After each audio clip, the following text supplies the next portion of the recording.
Hello, I'm Wendy Van Beeson, and we're on episode 5, the crescendo of all the work that we've done thus far, everything that we have heard.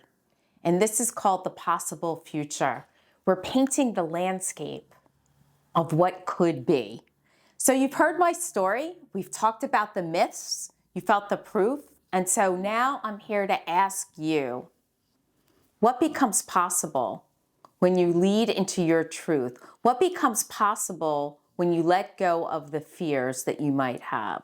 What becomes possible when you believe in who you are and you believe in how you think? So part 1 of today's episode is, what are we leaving behind? What are we leaving behind? We're leaving behind over-functioning and under-feeling, shrinking from our truth, not really able to tell our truth because we fear that we don't have something important to say. We fear that someone won't listen, or we fear that, most importantly, we're going to be ignored. Our needs will be ignored. We play small so we don't rock the boat. What does that cost you? What is that costing you right now? If you're a mother of daughters, how do you think they're looking at you? And if you're a mother of sons, how do you want them to treat their wives, their partners, their girlfriends? We have an opportunity to change the world by living into who we are supposed to be. And that's where the future begins. So what happens when we do live into that future? What happens when we live into our truth? A daughter does grow up watching that her mother is speaking with assertiveness, with authority, with being able to make her own opinion. A team hears their leader say, I don't really know the answer to that, but together we'll figure it out. So that leader is showing vulnerability because she believes in herself. And a woman cancels going out with friends that night. You know why? Just because she's tired and she doesn't feel like it. She's not being forced to go out because she's feeling performative. And here's what it looks like in real life. I'm just going to give you a little story. One of my clients came to me exhausted, and on paper, she was winning. She had a lot of promotions, respect. She had a whole team reporting to her. She goes, though, I felt like I'm building a life, but it doesn't have room in it for me. That was her crack. That was her wake-up call. It was the beginning of her return. We worked on her truth one moment at a time. A boundary. She had no boundaries. People were tugging at her at home, at the office, her team, senior leaders. She was able to say one no, one unfiltered yes. And through that work, she is still working at that company today. She still has that same high-powered job, but she's no longer invisible, and she feels that she knows her worth. This is what she said to me. For the first time in my life, my voice isn't the last thing I consider. I am looking for the win-win for everyone. Another client called me and said, I've been feeling foggy for a long day. Her kids had all grown up. She hadn't worked in an office for a while. I think there's something more. Can you help me? We worked together for 6 months. So what did we do? We identified her values. Our values are things that affect us of how we make decisions and how we live life. It's most critical to understand our values. We also identified her criteria for success. What would success look like at the end of 6 months? We also identified her financial goals. What did she want to make?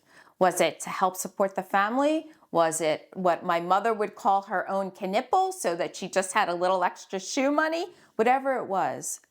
And then finally, we aligned to purpose. And you know what she did? This was fantastic. She started a baking company out of her house because she always had wanted to open a bakery. And so what we did is we did it out of her house, so it was a slow start. She also wanted to teach. And so we were able to combine both of them. After school, she would go 3 days a week to do an after-school program and teach elementary school kids how to bake. Part 3, let me go back.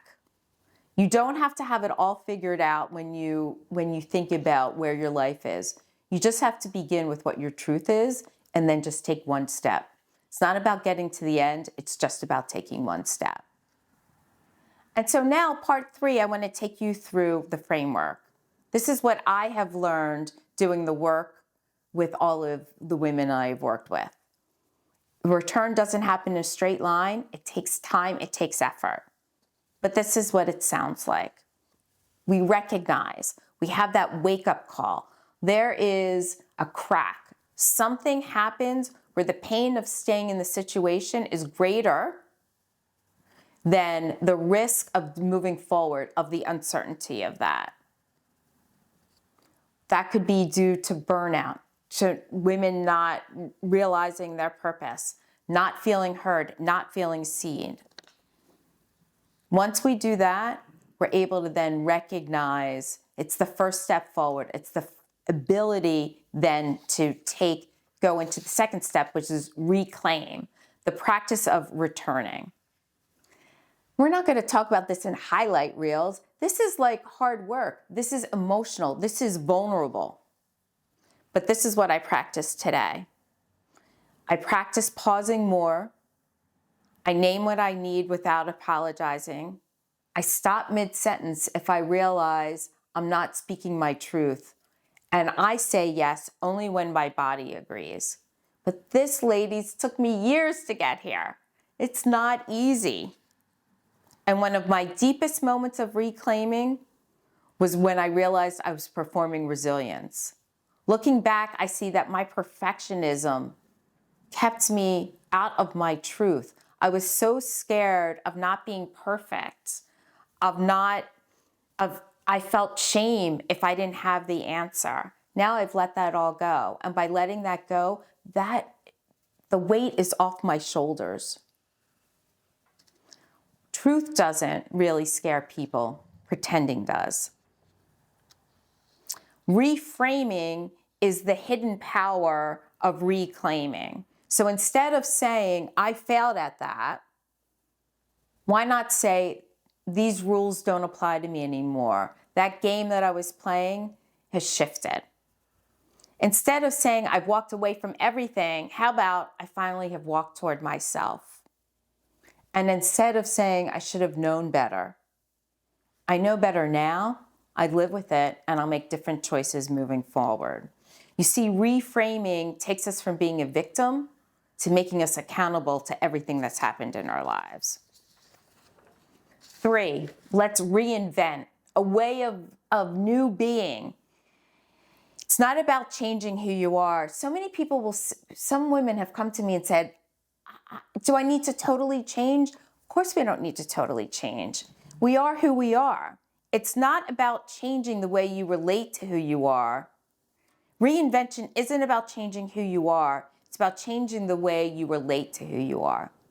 Let me say that again. This is really important. Reinvention isn't about changing who you are. It's about changing the way you relate to who you are. It's not starting over. It's starting from truth. It's about experimenting with new choices. It's about making some errors. It's about making mistakes and saying, what have I learned from that?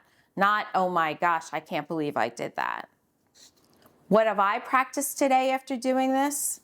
I let the version of me that I am currently be present. I don't look behind and I don't look forward. I listen to what feels right, my intuition versus what's logical, and I let integration become more a part of who I am versus my outer image. I now determine what's most best for me. Final is 4, radiate. Radiance isn't about being seen. It's about being within yourself. It's about really knowing yourself. It's not loud. It's not curated, and it's certainly not performing. It's about self-trust. And it's about self-trust even when you don't have the answers. Looking back, I see all the ways I tried to shine that were based on approval, people-pleasing. Oh my gosh, that people-pleasing. It's hard. Now I shine when I know when I'm living in alignment. My outside measures my inside. About 3 months ago, I'll share with you a little story. About 3 months ago, I ran a workshop on mindset. About 35 women showed up. It was fantastic. One of the best things that came out of that was that I put them in small breakout groups. You'll see that I do that because it's really nice when you can have one-on-one, two-on-one with some other people in the group. And predominantly what happens afterwards is fantastic. People said, I didn't realize other people felt that way. We live in our own bubbles. We live in our world where we're really tight. I promise you, if you're feeling it, other people are feeling it too. And for me, I trusted myself just to be present. I listened to the questions, I responded, and I think everyone left that night feeling heard, respected, and understood. So that, ladies, is my program. I welcome you to come talk to me. I honor where you are in your journey, and I would absolutely love the opportunity to work with you. Thank you for being here today.